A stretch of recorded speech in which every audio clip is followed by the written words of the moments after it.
Hello all. Today we will talk about pulmonary thromboembolism and the important signs that we see in pulmonary thromboembolism. These signs are asked in many MCQs as well as theory exams. So we do have 5 signs in the X-ray and 1 sign which is described in the CT for pulmonary thromboembolism. Let us see all those 5 signs in the form of this schematic diagram in the X-ray. So W for Westermark sign and C there represents the Fleischner sign. I'll tell you the mnemonic over there. And P is for Pallas sign, CH is for Chang sign and H is for the Hamptons hump in the periphery. So now let us learn the mnemonics for all these 5 signs. Westermark sign has the word mark in it. So it is representing decreased lung markings. So the both the definition as well as the word has mark in it, representing focal oligemia. Fleischner's sign has C in it. It is for the central pulmonary artery dilatation.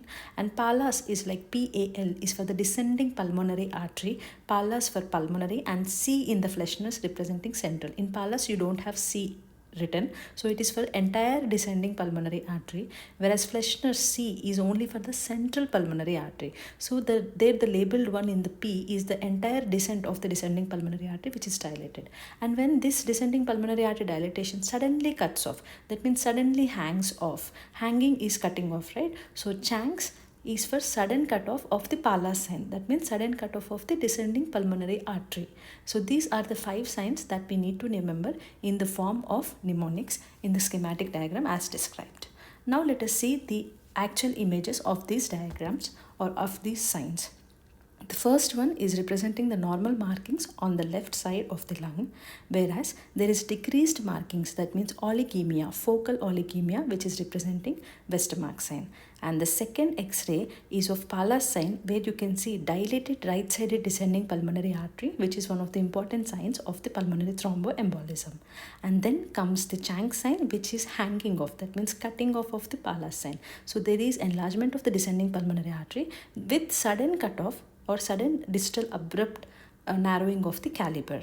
And then we will discuss about the Fleischner's sign.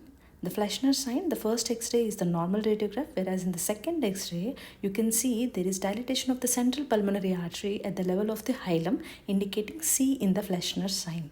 And here comes the peripheral wedge-shaped opacity, representing hump-shaped Hamptons hump. It is usually due to pulmonary infarction because of various causes, and one among the other causes is angioinvasive aspergillosis.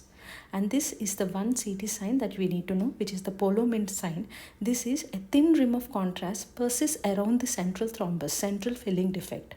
So we have the periphery in which the contrast is filling, whereas in the center we do have the thrombus where the contrast doesn't enter. So this is the Polo sign in the CT.